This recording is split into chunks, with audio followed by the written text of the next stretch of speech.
Olá, sou o Vítor Ribeiro. Bem-vindos ao podcast Future Proof Talks. Desta vez vamos falar sobre macroeconomia, ou seja, os indicadores que dominam o mundo atualmente e da forma como estes se relacionam com os mercados financeiros.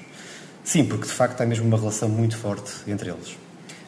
O que acontece é que muitas vezes essa relação é desfasada do tempo. Vamos abordar os principais, desde logo o PIB, a inflação, a taxa de juros, a dívida, bem como o conceito de recessão económica. Tudo isto para tentarmos formar expectativas para os mercados. Neste pesadelo macro, e nada como consultar a sabedoria ancestral de Confúcio. O que sabemos, saber que o sabemos. Aquilo que não sabemos, saber que não sabemos. Eis o verdadeiro saber.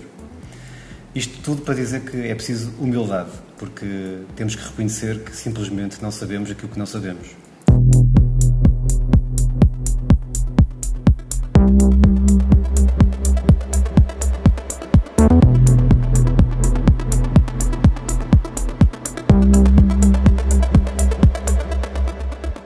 Bem-vindos ao Future Proof Talks, um podcast sobre poupança e investimento com análise de expectativas para os mercados, tomada de decisão e filosofia de vida. Vítor Ribeiro, Henrique Amaral Dias e José Carlos Tomás conversam sobre o que estão a ver, a escrever e a ler com um foco no futuro. As opiniões expressas refletem apenas a opinião dos participantes e não vinculam Future Proof Wealth Advisors. Todos os exemplos, informação, nomes de pessoas ou instituições descritos e falados no podcast são apenas para fins ilustrativos e não são uma recomendação. O Future Proof Talks não é nem pretende ser um substituto do aconselhamento personalizado. Hoje estamos a gravar na Coimbra Business School e para além de mim e do Henrique e do José Carlos, temos a honra de ter connosco a Elizabeth Neves, Presidente do Conselho Científico da Coimbra Business School e Diretora do Mestrado em Análise Financeira. E por isso começo mesmo por ti, não é? E agradecendo desde já a tua importante presença aqui, para nos dar aqui também um pouco o enquadramento nesta nova etapa em que estamos a gravar numa escola de negócios, da tua larga experiência, daquilo que é o teu contacto com os alunos e com os futuros profissionais da indústria. Achas que há um bom conhecimento e entendimento destes indicadores tão importantes e todo o contexto dos mercados? Muito obrigada Vítor, muito obrigada a todos por a vossa presença aqui, a primeira vez na Coimbra Business School, sejam muito bem-vindos. É ótimo poder contar com a presença de tão ilustres conhecedores destas matérias da atuação dos mercados financeiros, e eu começo por dizer que, em bom rigor, nós tentamos, no mestrado em Análise Financeira, dar conhecimento aos nossos alunos sobre o impacto da macroeconomia nos mercados financeiros e vice-versa, nomeadamente em situações de crise, mas em rigor, quanto mais o tempo passa, mais nos obriga a dizer que sabemos cada vez menos disto, não é? Como começaste por dizer, a verdade é mesmo essa. Mas também nos vamos habituando a olhar para o histórico com algum conhecimento e vamos tentando fazer algumas previsões mais realistas, mesmo em momentos difíceis como aqueles que estamos a viver. Portanto, o meu papel aqui, enquanto diretora do curso de mestrado em Análise Financeira, para além de ensinar, é também de promover a cultura do olhar para fora, do olhar para os indicadores macroeconómicos e de perceber de que forma é que eles nos ajudam a entender as movimentações dos mercados financeiros. E, portanto, naturalmente que nós fomentamos esse tipo de conhecimento. Temos um conjunto alargado de docentes, que é um corpo docente já com muitos anos de experiência. Eu posso-vos até dizer que nestes últimos 12 anos em que estou à frente do mestrado houve poucas alterações em termos de corpo docente, o que significa que equipa vencedora, não é? Exatamente. Pelo menos é um corpo docente que se habituou a olhar para os alunos e perceber o que é preciso. Portanto, somos um mestrado não muito grande em termos de quantidade de alunos, mas podemos dizer com algum gosto que os conseguimos acompanhar de tal forma a conseguirmos perceber o perfil mais corporate ou mais de mercado, de forma a entender esta ligação que vocês aqui vêm tão bem falar entre a macroeconomia e o movimento dos mercados financeiros. Muito obrigada. Excelente. Nós, aproveitando este mote, lançamos nas redes e também tentando perceber aquilo que os nossos ouvintes e os nossos seguidores mais querem ouvir e ver-nos aqui conversar sobre estes temas. E lançámos uma espécie de votação para perceber quais eram os temas e indicadores que mais, digamos, as pessoas queriam ouvir. Dos mais votados, selecionei aqui 4, sendo que Execo, no primeiro lugar, ficou relação entre economia e mercados e a relação entre a Euribor e as taxas do BCE, que é muito curioso, ou seja, a votação começou por ser mais forte na relação entre a economia e o mercado e depois acabou por trazer também aqui a questão da Euribor e das taxas do BCE. Depois, também, 2 temas como a moeda estatal versus moeda privada, que teremos certamente aqui muito a discutir, não é, Zé Carlos? Sim. E o ressurgimento da inflação agora e não a seguir à crise financeira de 2008-2009. Portanto, começando já pela relação entre economia e mercados, eu gostava de ouvir-te, tu, Henrique, aqui falar um bocadinho sobre esta relação e sobre esta importante... Muitas vezes nós achamos que a economia influencia os mercados, mas provavelmente até é os mercados que levam a antecipar aquilo que vai acontecer na economia, certo? Bem, em primeiro lugar, é com muito gosto que estou aqui na Coimbra Business School. É uma casa que já me acolheu enquanto aluno 2 vezes e agora enquanto docente da pós-graduação de Engenharia Financeira e Finanças.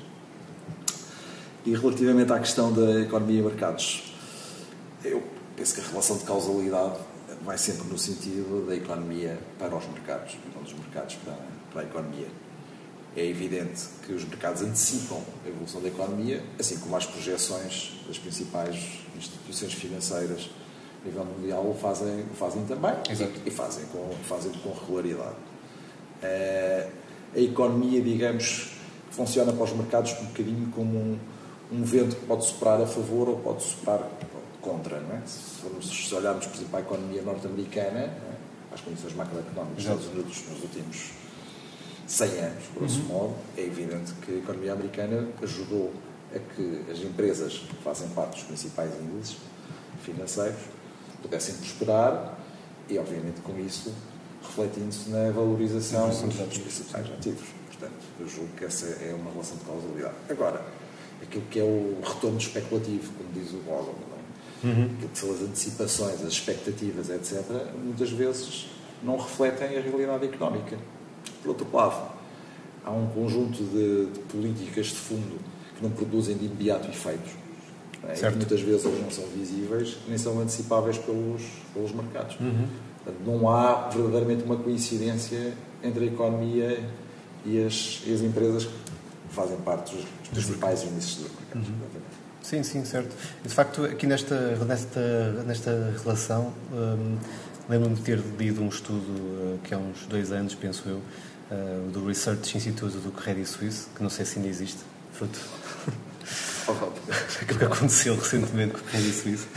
Mas o estudo é muito valioso e vamos certamente divulgá-lo depois com este episódio. Foi feito pelo Elroy Dimson, Paul March e o Mike Staunton e de facto eles te referem esta relação que estavas a explicar. Eu até vou ler aqui uma passagem que eles escrevem e que acho que resume muito, muito bem. A tomada de decisão dos investidores tende a antecipar as circunstâncias futuras da economia e as evidências empíricas apoiam essa afirmação. As flutuações do mercado de ações prevêem mudanças no PIB, mas movimentos no PIB não prevêem retorno dos mercados de ações. E depois falam também da correlação. E aqui a correlação que eles apontam é que existe uma correlação, ou seja, aqui eles compararam o PIB americano com o SP 500, com o índice S&P 500. E a correlação que eles encontram é de 0,46, que é uma correlação até significativa. Parece que notícias favoráveis em relação à economia tendem a acompanhar o desempenho favorável das ações. No entanto, há aqui um fator importante, que é o fator tempo. Não é? E o tempo demonstra que os retornos do mercado de ações num determinado ano estão sim correlacionados com as melhorias do PIB no ano seguinte. Portanto, estamos a falar das expectativas, não no mesmo ano. Portanto, se analisarmos, de facto, se analisarmos a correlação entre o retorno real das ações americanas com as variações do PIB real no próprio ano, a correlação é praticamente zero. Sim. Portanto, é essa a relação que gostava. Deixa-me dizer também que, assim, se estivermos a falar da economia americana e das empresas americanas, as empresas americanas são muito mais do que a economia americana apenas. Não é? Elas são globais. São globais, exatamente. E, portanto, não refletem apenas as condições intrínsecas da economia americana, refletem muito mais também a globalização e a sua competitividade externa. Exatamente. José Carlos, deves concordar com tudo, não é? Eu concordo com tudo e com mais alguma coisa, em particular que a correlação, portanto, a evolução das ações no curto prazo tem mais a ver com o excesso de liquidez existente no mercado, sendo que este conceito decorre da quantidade de crédito que não é pedida pela economia real. Por essas circunstâncias é quem... Não é pedido, ou seja, criação de liquidez... Que não é usada em investimento ou, digamos, em financiamento do consumo num determinado ano. Por isso é que nós vemos, muitas vezes, a bolsa antecipar a subida, porque há um excesso de poupança que procura, portanto, um investimento e que necessariamente irá apenas num período posterior refletir-se numa melhoria da atividade económica. Ou seja, a evolução das ações no curto prazo está muito mais relacionada com a questão do excesso de liquidez e menos com a questão de em até que ponto a economia está a correr bem. E até está o paradoxo que numa fase em que a economia esteja no seu ciclo, no seu pico de ciclo, em que começa a haver falta de liquidez para os investimentos e o próprio Banco Central começa a subir as taxas para que as pessoas se arrefecer a economia, nós temos o paradoxo da Bolsa se portar mal quando a economia está no seu melhor possível. Sim, essa contradição muitas vezes até as pessoas ficam um bocadinho... não é uma contradição se nós conseguimos perceber qual é o mecanismo que está subjacente. Precisamente, e esses indicadores mais atrasados, não é? Que são os indicadores económicos, porque nós conseguimos dividir em mais ou menos em 3 indicadores económicos, os atrasados, os coincidentes e os avançados. Não é? Exatamente. Sendo que os avançados são os mercados, provavelmente, e a curva de taxa de juros, são indicadores que estão a prever o que vai acontecer na economia no futuro, e depois temos os atrasados, como o PIB, como a inflação, que são indicadores que já aconteceram, portanto, que não vão mudar o curso dos investimentos. Ainda que haja ali algumas flutuações no dia em que eles saem, mas... Aliás, um dos principais erros que os bancos centrais fazem é precisamente estar à espera da saída dos dados para mudar as taxas de juros. Como se fosse influenciar. Como se fosse influenciar. Eu acho que eles sabem que não influenciam. Eu também acho que eles sabem, obviamente. Eles sabem que projeções. Mas condicionam a opinião dos modelos econométricos projeções. E por acaso eu vi um dos meus analistas preferidos dizer que dos anos que ele teve no FED, portanto, os modelos não sabiam muito para prever a economia, mas sabiam para prever o que o FED iria fazer. Porque eles acreditam nos modelos dele.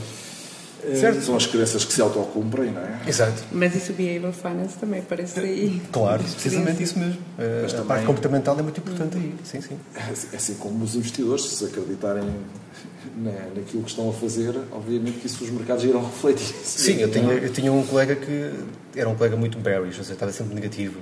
Isto vai cair, preparem, isto vai cair tudo, vendam tudo. E, entretanto, o mercado foi a altura da crise, tivemos um bull market de 12 anos seguidos. Não é? Ele disse muitas vezes, olha, algum dia vais ter razão. 14 anos. Algum dia vais ter a tua razão, não é? Vais ter razão. Probabilidade. 14 é uma taxa composta de 15% ao ano, 15% ao ano, que é muito superior à taxa normal de 9%, medida por aqueles estudos. Por vezes também, deixa-me só dizer uma coisa, por vezes também os mercados caem quando existem recessões, que isso aconteceu em 2008. Não, claro, as recessões são importantes. Às vezes há uma coincidência entre a fase do ciclo e a fase dos mercados. Sim, e, por exemplo, nem sempre há uma descoincidência. Fala-se muito. Claro. Sim, é notório. Também houve um colapso financeiro ali, não é? Sim, mundial. Muito dramático, com falências de bancos. Eu partido mais e a liquidez aí é importante, como estava a dizer. Eu partido mais de uma opinião que, de facto, os indicadores avançados são mais relevantes, nomeadamente aquilo que são as projeções dos principais indicadores macroeconómicos das várias organizações, da OCDE, do FMI, etc., do Banco Mundial, do Banco Central Europeu, da FED, por aí fora. Acho que os investidores estão claramente, pelo menos aqueles que são mais profissionais, mais rigorosos, olham para elas, não é? Olham também para as circunstâncias específicas das empresas, como também é óbvio, nós vamos discutir isso, se calhar, no podcast futuro, não é? Agora acho que é inescapável que no longo prazo, as condições estruturais das economias determinam, em grande medida, aquilo que são os índices do mercado. Crescimento demográfico. E quem quer estar no mercado, numa perspectiva no longo prazo, tem que olhar para as economias.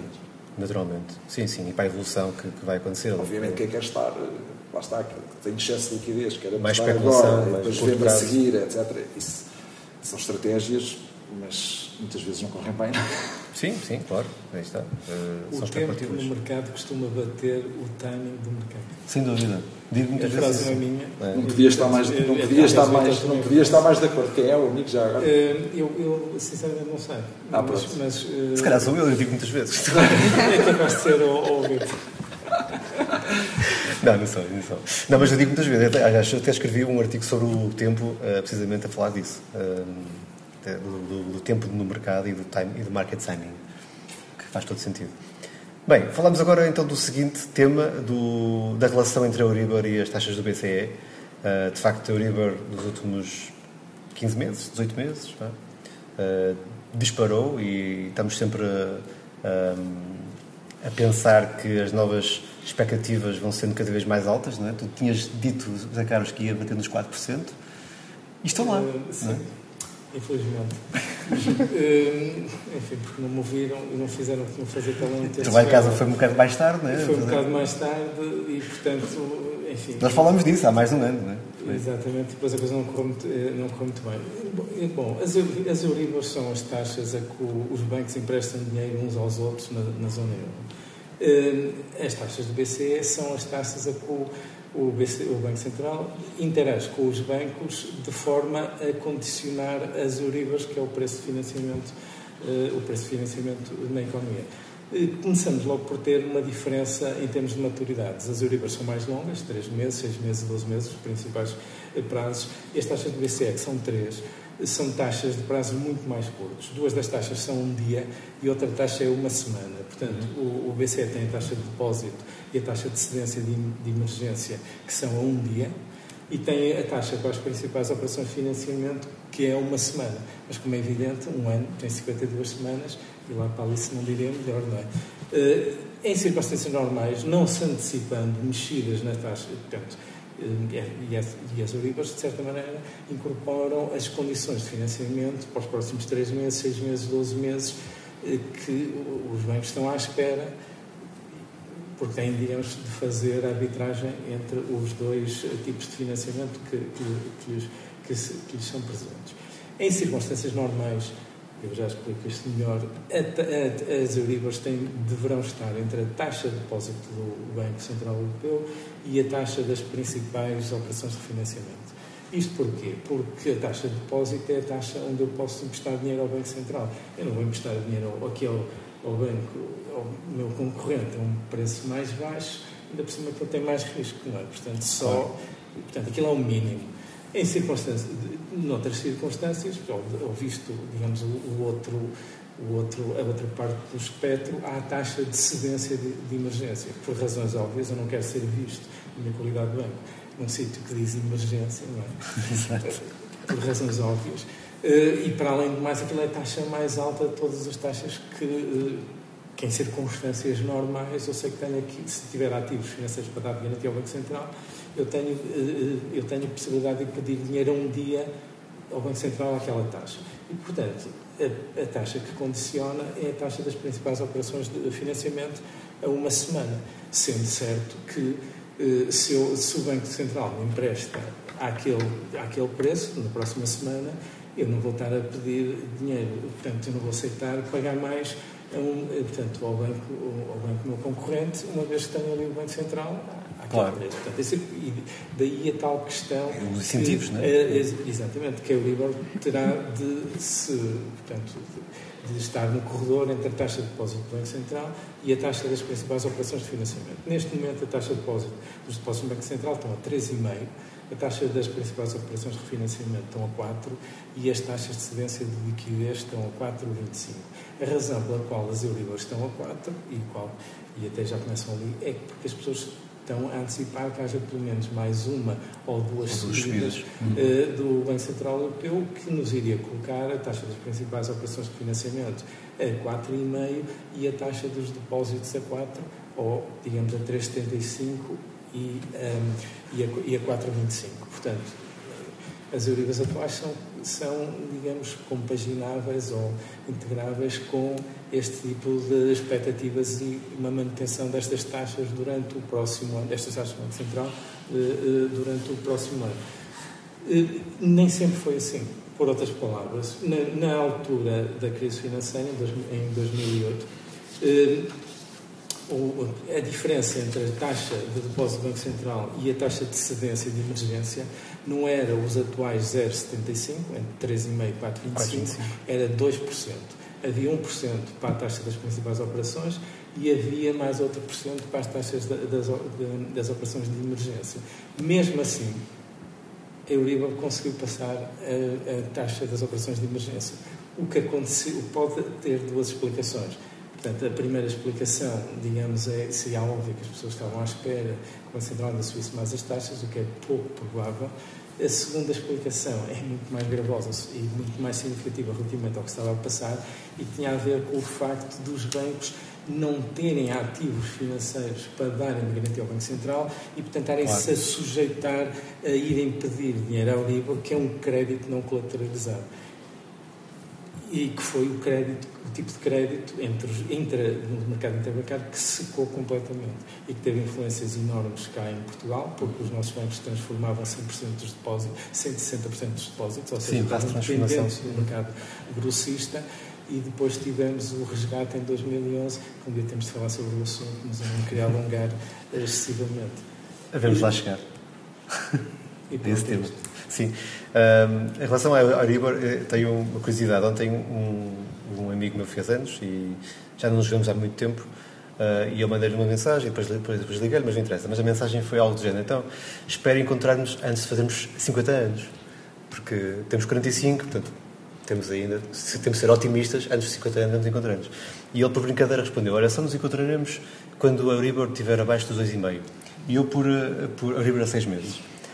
E eu, por graça, fui ver as previsões da taxa de juros a longo prazo das Euribors, não é?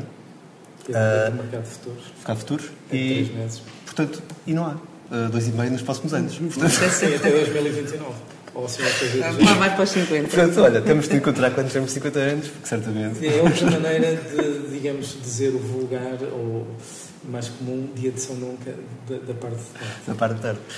Portanto, as Euribors têm este sentimento também de relação entre as pessoas e a vida das pessoas e influencia também a taxa de poupança e a relação com o crédito, com a evolução do imobiliário, não é? Temos falado muito sobre isto. Bem, passando ao próximo tema, não sei se queres trazer aqui alguns inputs. Não, acho que o José Carlos sistematizou aqui muito bem, não é? Sim. Situação. Falamos aqui, então, vamos falar um bocadinho sobre moeda estatal versus moeda privada. Quem lançou este tema foi o José Carlos. E as pessoas seguiram-no, portanto, acharam que seria um tema interessante de conversarmos. Certamente estarias a pensar aqui em Bitcoin, certamente. Certamente, se bem te conheço. Eu estaria a pensar em fazer publicidade aos diversos podcasts que já tenho feito. Já fizemos sobre isso, exatamente. Sobre enfim. Eu também juntaria aqui o ouro, não é? Porque o ouro também é uma vertente, uma moeda, acaba por ser. Então, mas explica-nos lá então o que é que tu achas, qual é a diferença entre a moeda estatal, a moeda que é controlada centralmente, não é? Pelos bancos centrais, pelos diversos governos, e a moeda dita privada? A moeda, tem de ter uma utilidade. Certo. Portanto, um bem para fazer de moeda tem de ser raro e tem de ter uma utilidade. A diferença entre a moeda estatal é a única que tem a utilidade de servir para pagar impostos e para dar quitação a toda e qualquer dívida que uma pessoa tenha, na sua vida corrente. E, portanto, esta é a única moeda que é baseada na confiança, que pode ser baseada na confiança, a moeda estatal, baseada na confiança de que vai ser aceite, mas que não seja pelo próprio Estado que a aceita para lhe pagar os impostos, tendo em consideração que é um assunto muito sério, porque eles têm o poder coercivo de os cobrar. Não aconselho ninguém a testar. Portanto, a moeda estatal é a única que pode ser fiduciária, ou seja, baseada na confiança. A moeda privada tem de ser uma moeda representativa de algo com valor. No passado, todos nós estamos habituados, Portanto, ao ouro, não é? E ao padrão ouro, mas também podemos ter e a única razão pela qual não temos o padrão cobre ou o padrão ferro é porque estes metais são metais de base e não metais preciosos, são muito mais pesados. Portanto, difíceis de transportar. É difícil de transportar. Eu, para pagar um café, precisaria de gastar 100 gramas de cobre e para pagar a refeição era 1 quilo de cobre. Se ela custasse a módica quantia de 7 euros, se custasse 14, eu tinha de andar ali a transportar 2 quilos de cobre. E é daí que surge o papel moeda representativo de um metal base que está... de um metal precioso ou de outro bem, enfim, que está isto para me tirar de sério, que está, digamos, depositado num exchange central e que eu aceito que aquele papel que está ali a circular, isto começou inicialmente na China e relativamente, digamos, à moeda deles, que era a prata, que aquilo é representativo, está coberto por um valor representativo. Antes, o próprio Estado não tinha sequer, nem o próprio Estado podia emitir moedas baseadas na confiança. Desde o momento em que mais uma vez, abandonámos o padrão ouro em 1971, portanto, todas as moedas são fiduciárias. Exato. E essa é a diferença entre a moeda estatal e a moeda privada. A moeda privada tem de ser representativa de algo com valor, porque não pode ser baseada na confiança e daí cada um tira as conclusões para o que quiser. A moeda estatal, portanto, é que pode ser baseada na confiança porque tem uma utilidade que é para lhe pagar impostos. Eu apercebi-me disso uma vez que vendi uma empresa e depois tinha um pedaço de dinheiro a sério, digamos, para pagar. E então fiquei despontado porque eles ficaram super contentes, nunca mais me aborreceram depois de ter feito uma transferência de uns bytes e de uns bits da minha conta para a conta dele, que é uma coisa que até hoje me deixa perplexo.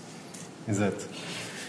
A questão do ouro é problemática, não é? Porque hoje já existe há milhares de anos. E é engraçado que a opinião do Buffett em relação ao ouro é muito curiosa, que ele acha que não tem valor, né? Que não produz riqueza, não produz nada. E que vale a pena, é melhor investir em empresas que mineram ouro, né? Porque extraem ouro. O que achas? Não, o ouro tem alguma utilidade, não é? Para fins industriais, não é? Sim. E também como adorno, sim. Para fins decorativos. E isso também peças de ouro também, não é? Isso tem alguma utilidade, sem dúvida nenhuma, porque, em última análise, qualquer obra de arte não teria qualquer espécie de valor. Não é? Portanto, um adorno, uma joia, não deixa de ter o seu valor simbólico. Sim. Para quem dela gosta, assim como um colecionador de arte que tem um Monet ou um Klimt, percepciona muito valor, percepciona o valor. Aliás, seria interessante que o Warren Buffett se pronunciasse sobre a evolução da valorização da classe de ativos ligada precisamente às obras de arte. Sim, sim. Eu acho que estou de acordo com o Zé Carlos. O sistema padrão ouro funcionou como algo que aferia o valor real da moeda. E, portanto, digamos que normalizava o comportamento, não é, das autoridades políticas. Não é? Exato. E nesse sentido era útil. Não é? A partir de 1971, com o Presidente dos Estados Unidos, Nixon, a declarar o fim do sistema padrão dólar-ouro, é evidente que passámos a ter apenas uma moeda fiduciária e mais do que fiduciária hoje, como o Zé Carlos estava a dizer, bits e bytes é uma moeda meramente escritural. Sim. Muito baseada na confiança, portanto... Mas só para verem até que ponto, digamos, o facto a maneira como o ouro impede, o ouro ou outro metal precioso, impede o Estado de abusar do privilégio de ter monopólio da emissão da moeda fiduciária, basta dizer o seguinte, e nós vamos analisar isso no outro podcast. Portanto, no final do século XIX, nós tínhamos uma moeda de 10 mil reis. 10 mil reis, 10 escudos. Depois passou a 10 escudos. Essa moeda hoje valeria 5 cêntimos de 1 euro.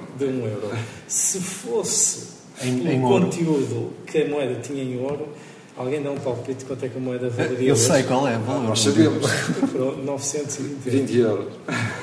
Portanto, o facto da moeda, portanto, ter um padrão metálico impede o Estado de sistematicamente abusar do privilégio da emissão de moeda, que é o privilégio de alterar o valor da moeda na qual se endividou depois de se ter endividado.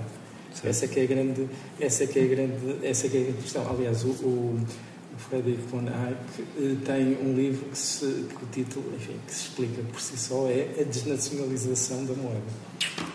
Portanto, o Estado abusa tantas vezes do privilégio de emitir moeda. Aliás, eu dei este exemplo no outro podcast. Nós temos, o Estado português tem dívida direta, não, portanto, o Estado e mais as empresas que andam à volta, só o Estado 270 bilhões de euros. Com uma inflação de 10%, aquilo é como se essa moeda aquela dívida tivesse desvalorizado em 20 e tal bilhões de euros, sim, que é o equivalente a 25% da receita fiscal. Que foi uma receita fiscal que de facto existiu. Iremos falar sobre isso. A incineração. A certa altura da nossa história foi muito benéfica. Foi espetacular. E tem sido agora também. Ainda falaremos repressão financeira, não é? Bem, então vamos passar a outro tema, o que ficou, digamos, em quarto lugar nas votações, que é o ressurgimento da inflação agora e não a seguir à crise financeira de 2008-2009. Henrique, queres falar um pouco sobre este ressurgimento da inflação e sobre essa situação da crise financeira também? Porque é que surgiu agora e não surgiu naquela altura? Fazer aqui um pouco este enquadramento. Em primeiro lugar, a crise financeira de 2008 tem características completamente diferentes da crise pandémica, não é? Claro. A crise de 2008 reflete alterações estruturais profundas nas economias, sobretudo derivadas do crédito subprime, e da disseminação de produtos tóxicos por todos os mercados financeiros e instituições bancárias. Isso levou a uma depressão fortíssima da procura agregada, e todos os estímulos que foram na sequência dessa crise não poderiam gerar inflação dada a depressão da economia se encontrava. Foram tentativas de reanimação, não é? Quase. E começou o quantitative easing, não é? Começou o quantitative easing, mas de alguma forma justificado, porque nós sabemos bem o que é que se passou no dia 14 ou 15 de setembro de 2008, que foi essa Lehman Brothers, e os mercados congelaram. E, portanto, eu lembro-me de alguns colegas meus, e tu também te lembrarás, de certeza, que as pessoas estavam em total pânico. Sim. A pandemia foi uma coisa diferente. As circunstâncias eram muito óbvias e objetivas, a vida ficou um bocadinho em suspense, os bancos centrais recuperaram o quantitative easing e usaram de uma forma mais agressiva e preventiva, para evitar uma recessão profunda. Nós temos que nos lembrar que as Euribors, não sei se as pessoas se lembrarão ou não, ainda se mantiveram bastante elevadas durante algum tempo. Do período pós-2008? Sim. Aqui elas já estavam reduzidas e ainda mais.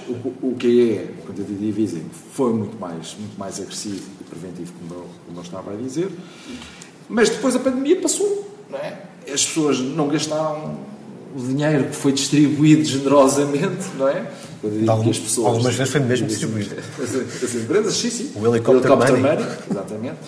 Tinha sido um dos pontos de interrogação a quando do primeiro QE. Aliás, o Trump dizia que queria que os cheques fossem em nome dele, não é? E assim que a economia retomou o seu curso normal, as pessoas foram gastar o dinheiro que tinham acumulado voluntária ou involuntariamente. Isso fez com que houve tensões que fossem criadas no mercado de trabalho, houve também perturbações do supply chain, portanto, toda a cadeia logística. Isso. Houve alguns eventos externos que todos nós estamos, enfim, a par deles, alguns deles muito... Sim, geopolíticos, não é? A questão da guerra da Ucrânia. Sim. É chocante. As matérias-primas também. Exatamente. E isso, obviamente, explica o ressurgimento da inflação agora, que, aliás, tem muito a ver com aquilo que se passou nos períodos estagflacionistas da década de 70, não é? Exato. Teve aqui um lado, não é, de impacto enorme do lado das matérias-primas, nomeadamente do petróleo, não é, se bem nos recordamos. Sim, os ciclos das matérias-primas são normalmente longos, não é? E períodos de subida das matérias-primas e também leva à inflação. Não é? Agora, há algumas interrogações por parte das instituições internacionais sobre qual será, de facto, a evolução do comportamento dos preços, não é? Da inflação, e, dependendo disso, continuaremos a assistir a uma política monetária mais ou menos restritiva, consoante a evolução do índice de preços. Eu não consigo fazer previsões quanto a isso. Sim, claro. É melhor não as fazer, sim, porque há fatores externos, como já vimos, que não estavam, digamos, escritos, como a guerra da Ucrânia, na Ucrânia, e a subida das matérias-primas que se associou a essa guerra. Sim, e a inflação é tudo monetário, não é? Eu, por acaso, olho para isto há bocadinho falámos de moeda, agora vamos falar de dinheiro. Portanto, o dinheiro está em dois patamares. O dinheiro que o setor financeiro utiliza para pagar, digamos, as dívidas entre si, os bancos e o Banco Central, e o dinheiro da economia real, em que é o crédito criado pelos bancos comerciais ou a despesa feita pelo Estado e que põe dinheiro na mão dos particulares. O que aconteceu em 2008 é que houve uma inundação de dinheiro utilizado pelo setor financeiro, mas que não chegou à economia real. Claro, foi em 2021 a situação foi completamente diferente. Portanto, o governo inundou a economia real de dinheiro feito por ele próprio. Depois, no ano de 2022 até foram os bancos, mas isso é outra história. Mas em 2020 foi o banco, foi o governo, e em simultâneo portanto, esse dinheiro poderia ser esterilizado se o governo fosse, portanto, para se financiar e emitir obrigações, o que tiraria da mão dos particulares algum dinheiro que poderia ser utilizado para comprar bens e serviços. Exato. Não foi isso que aconteceu. O que aconteceu é que nós tivemos um aumento brutal da despesa fiscal e, em simultâneo, esse... Despesa ou da receita? Da despesa. Okay. E em simultâneo isso foi financiado, digamos, por emissão de dinheiro do Banco Central. Portanto, exatamente. Houve uma quantidade financiamento monetário, enorme, financiamento monetário de dinheiro daquele que é posto na mão da economia real. E aí é que está a diferença. Por outras palavras, em 2008 os bancos que estavam com problemas ficaram sem problemas, porque estavam cheios de liquidez, portanto, acumularam reservas, mas não aumentaram o crédito e, portanto, esse dinheiro não chegou à economia real. Agora não. Agora nós temos uma situação diferente. Acabou por chegar. Não chegou, foi logo. Ainda assim não houve inflação. Sim, mais tarde chegou. Não é? Chegou e também, a partir de 2013. Mas como houve uma crise também de dívida pública... E concessão de emprestímos de crédito à economia... Sim, acabou por recuperar. Ou seja, não é... Eu penso que a questão é que a natureza da crise é completamente... diferente, sim. Não, mas é uma questão da dimensão. E também a dimensão da liquidação. Embora o canal tenhas razão quanto ao canal de distribuição. O governo americano gastou 6 trilhões o canal de distribuição foi através do sistema financeiro em 2008. Ou seja, de facto, os bancos foram inundados de liquidez e agora houve um mix entre a injeção de dinheiro na economia real e no sistema financeiro. Certo. As condições estruturais eram diferentes das crises. Sim, claro, são diferentes. Não, mas há também uma questão de dimensão. Nós tivemos, digamos, pacotes fiscais de 6 trilhões de dólares, não é? Portanto, o equivalente ao nosso bilhão, 6 mil bilhões lá deles, portanto, 6 trilhões, financiados por o aumento para o dobro, portanto, quase 4 trilhões e meio de dinheiro do Banco Central, portanto, da Reserva Federal, enquanto que em 2008 a Reserva Federal tinha um balanço de 0,8 que passou, que nem sequer chegou a 2. E em termos de déficit não foi nada parecido e tivemos só déficit sobretudo para os estabilizadores automáticos, porque a taxa de desemprego chegou aos 10%. Agora a taxa de desemprego está nos 3%, e as pessoas foi-nos dar uma quantidade enorme de dinheiro. O mercado de trabalho continua e não houve produção, que era essa a parte que eu queria chegar. Não houve produção e, portanto, enfim, é um daqueles casos clássicos de muito dinheiro à procura dos mesmos bens ou de menos, para evitar a inflação, e que foi o que nós vimos. Então, agora. E aquilo que os economistas dizem, pelo menos os mais clássicos, provavelmente, não sei se é assim que se deve dizer, eu não sou economista, mas vocês vão me corrigir, a questão de ser necessária dor, ou seja, para uma recessão, e já se fala tanto em recessão, já se fala há 2 anos de uma possível recessão que já digo muitas vezes que longa se torna à espera, não é? É preciso mesmo criar dor, ou seja, que as pessoas sofram para que haja um controle da inflação a esse nível? Achas que vai ser necessário isso? Ou seja, vamos ter... Ou há aqui aquilo que nós dizemos, e há muita gente que diz que vai haver um soft landing, ou seja, uma aterragem... Um hard landing e vai haver uma estabilização suave da economia e a inflação vai cair, tudo vai ficar sob controle, não vai haver desemprego, a dívida vai ficar controlada e tudo vai correr bem, não é? Acho que é impossível responder a essa. Já está a correr mal nos bolsos dos consumidores. Posso dizer é que já houve uma perda do rendimento. É que a perda é real. Isso é indiscutível. Algumas projeções apontam para uma recuperação dos rendimentos reais das famílias este ano. É difícil com a subida das taxas de juros, as pessoas a perder de compra dia a dia. A poupança voltou aos mínimos. Sim, as taxas de juros são um problema.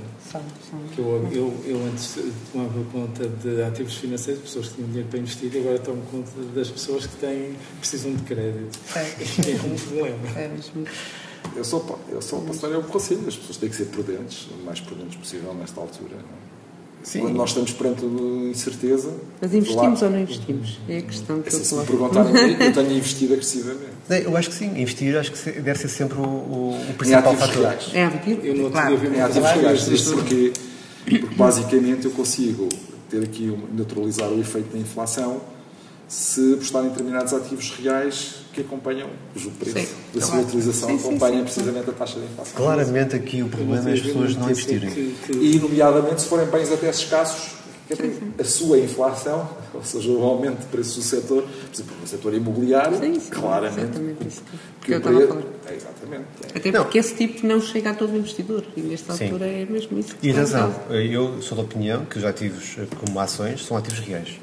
Okay? Exatamente. Eu queria dar um exemplo desses, atenção, qual é a melhor a bolsa que este ano teve, em termos nominais, a maior valorização, portanto, a nível mundial. Turquia? Não, a bolsa do Zimbábue. Zimbábue, sim. 800%.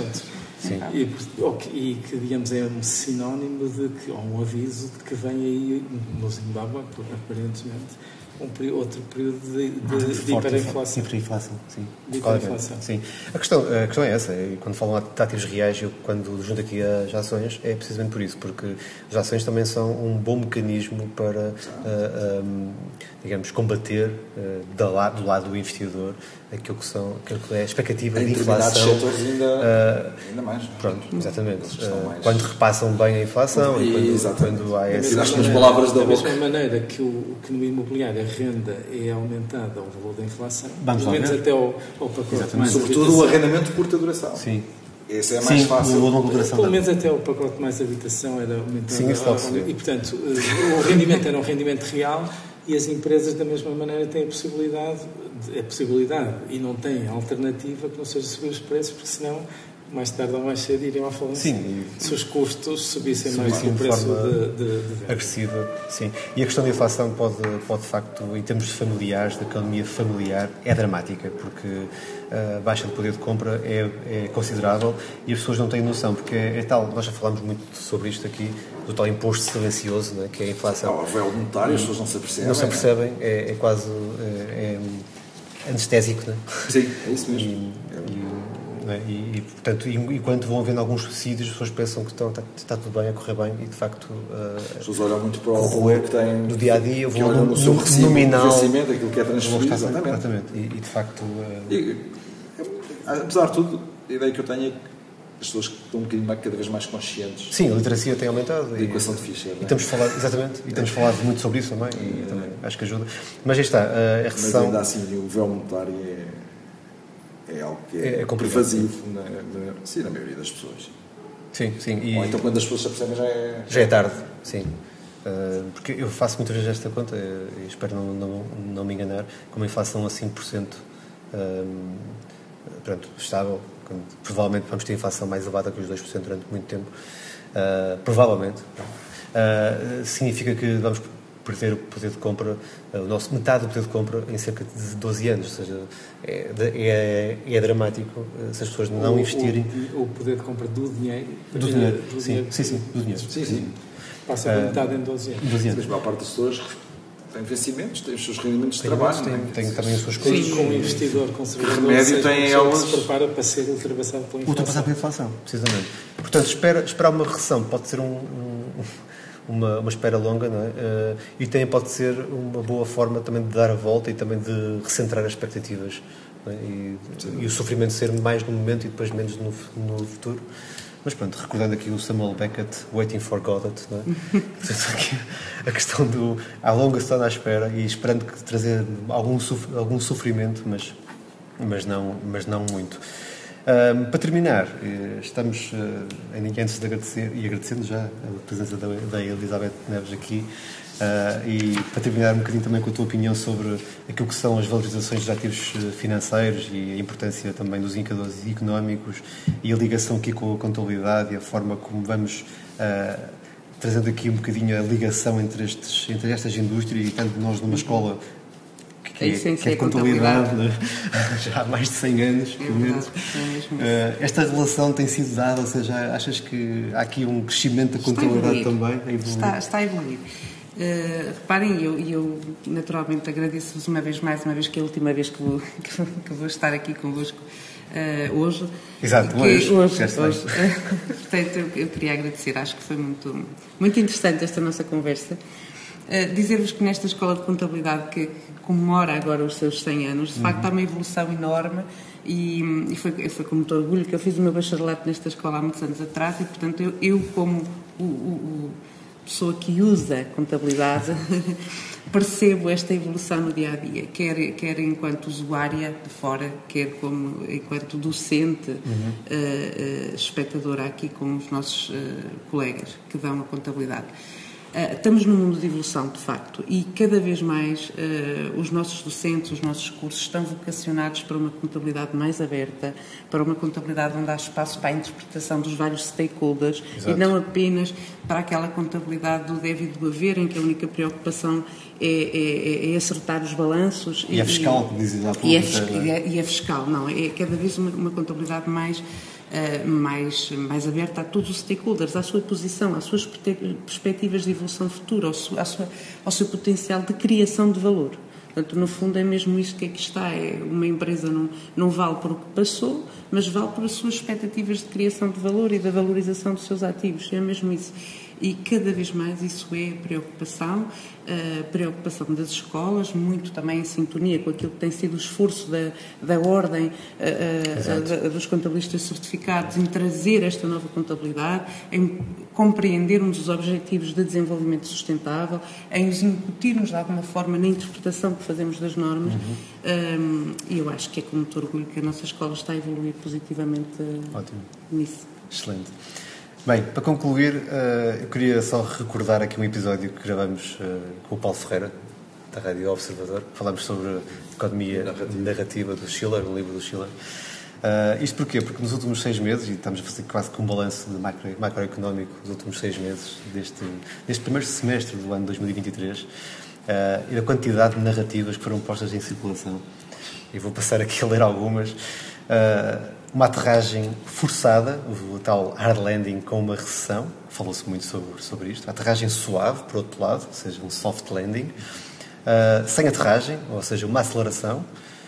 Também foi uma das narrativas mais conversadas dos últimos tempos. A reabertura da China e o boom de consumo, de facto, aqui quase com uma esperança que a China ia aparecer para salvar a economia. Não é? Depois, por outro lado, a desaceleração da China e a recessão.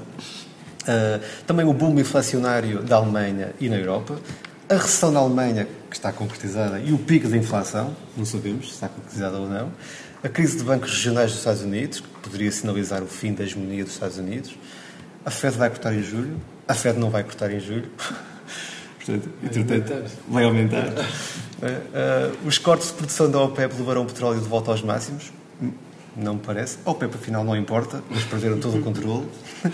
A crise de dívida dos Estados Unidos, E depois, claro, terminar com o grande mote atualmente, que é a inteligência artificial, que nos vai salvar ou matar a todos, não é? Portanto, bem, assim terminamos mais um episódio. Eu queria muito agradecer mais uma vez à Coimbra Business School, que nos acolheu aqui neste ambiente espetacular, magnífico, bem académico.